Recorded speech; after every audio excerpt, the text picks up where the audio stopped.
तो John Wick की दुनिया से बैलेरिना सामने आ चुकी है और यह मूवी वैसी ही है जैसी बाकी जॉन विक मूवी है। एक अनपैक्ड एक्शन रिच मूवी, एक एक्ट्रेस की धमाकेदार परफॉर्मेंस और एक एक्सेप्टेबल स्टोरी। तो आइए एक्शन और स्टोरी की एक साथ बात करते हैं। आप सोच रहे होंगे कि हम हमेशा पहले स्टोरी की ही बात क्यों करते हैं, पर यह स्टोरी बिना अपने एक्शन के इनकम्प्लीट है। तो यह कहानी है बैलेरिना यू की, जिसका बचपन भरा हुआ है दुख से और वो दुख उसे लेकर आता है क्राइम ऑर्गेनाइजेशन रस्का रोमा के डायरेक्टर के पास, जो कि उसे बनाती है एक बैलेरिना, एक डेडली असासियन प्लस बॉडीगार्ड। जिसके बाद यू निकलती है कॉन्टिनेंटल की दुनिया में, जहां उसे टकराता है उसका पास्ट। अब एक चीज मैं बिल्कुल क्लियर कर देना चाहता हूँ, यह प्लॉट सॉलिड नहीं है। यहाँ आपको प्लॉट होल्स दिख सकते हैं, पर बात यह है कि ऐसा आप जॉन विक की पिछली मूवी के बारे में भी बोल सकते हो, पर वहाँ उस मूवी की असली पावर क्या थी? ऐसा एक्शन जो आपने कहीं नहीं देखा हो, जहाँ से हमें एक चीज पता है कि कॉन्टिनेंटल एक अजीब दुनिया है, जहाँ लोगों के एक्शन कुछ सेट ऑफ रूल्स पर चलते हैं, जहाँ इमोशन के लिए कोई भी जगह नहीं है। और यही आते हैं दो इमोशनल लोग, जॉन विक और बैलेरिना। बैलेरिना की स्टोरी बेसिकली एक स्टोरी थी रिवेंज और चॉइस के बारे में, कि उसकी लाइफ वो लीड कर रही है कि नहीं। और यह चॉइस वाला साइड बहुत पावरफुल साइड है इस मूवी का, पर उससे भी ज्यादा पावरफुल है इस मूवी का एक्शन। यह मूवी बिल्कुल टाइम वेस्ट नहीं करती।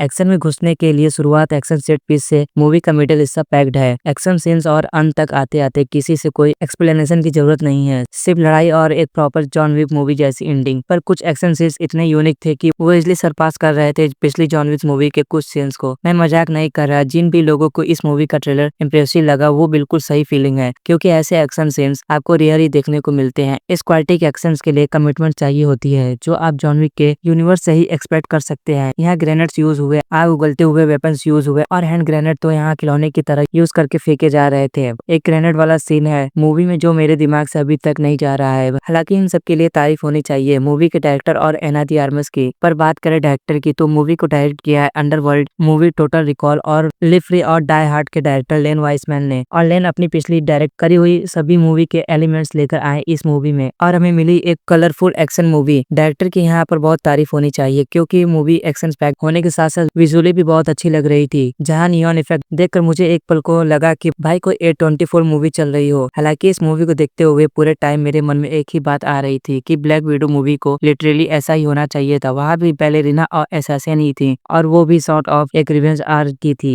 पर ब्लैक विडो मूवी के पास लेन वाइसमैन जैसा डायरेक्टर नहीं था, ना ही उनके पास एना डी आर्मस थी। अब आते हैं एना डी आर्मस की परफॉर्मेंस पर। इस मूवी को लेकर अगर आप ज्यादा क्रिटिकल होंगे तो आप कुछ न कुछ कमी ही निकाल सकते हो। आप दो चार डिटेल उठा सकते हो, या कॉन्टिनेंटल को लेकर कुछ इशू बता सकते हो, या आप कहीं कुछ भी बोल सकते हो, पर एक जगह कमी नहीं निकाल सकते हो, वो है एना डी आर्मस की परफॉर्मेंस में। एना डी आर्मस बैलेरिना है, इतनी जबरदस्त परफॉर्मेंस, ऐसे खतरनाक एक्शन सीन्स, और इन सब में उनके इम्प्रेशन रॉक सॉलिड। उनकी गन हैंडलिंग आपको बताएगी कि उन्होंने बहुत टाइम दिया है शूटिंग रेंज में। एना डी आर्मस की परफॉर्मेंस ही रिस्पॉन्सिबल इस स्टोरी को परफेक्टली सेटअप करने के लिए, जहाँ शायद बैलेरिना 2 के लिखने के लिए जरूरत भी ना पड़े। From the world of John Wick, John Wick से याद आया कियानू रीव को लेकर। मुझे पहले लग रहा था कि वो इस मूवी में बस कैमियो देंगे, पर उनका अच्छा खासा रोल है इस मूवी में। इसे कैमियो तो कहीं से नहीं कह सकते हैं, वो बैलेरिना की स्टोरी का हिस्सा है, जहाँ उनका रेपुटेशन यहाँ भी कंटेस्टेंट था। इसलिए इस मूवी की स्टोरी अपने को बहुत अच्छे से जॉन विक के यूनिवर्स में जोड़ रही है। इवन मैथसन अपने वेस्टर्न चार्म यहाँ भी लेकर आए। लेंस रेडिक की इस फिल्म में फाइनल ऑन स्क्रीन परफॉर्मेंस हमें दिखी उनकी डेथ बहुत दुख की बात है, और टेक्निकली जहानू रीव्स का कैमियो हम मान सकते थे। यहाँ नॉर्मल रीड्स के डेनियल पाइन का रोल एक कैमियो की तरह लगा। एंजेलिका हस्टन ने जॉन विक चैप्टर 3 से अपना रोल कंटिन्यू किया। रस्का रोमा के डायरेक्टर का उनकी परफॉर्मेंस एक सिटी लीडर की बहुत सही जा रही थी। उन पर इन सब के अलावा मुझे यहाँ ऐसा लगा कि सारेन डकन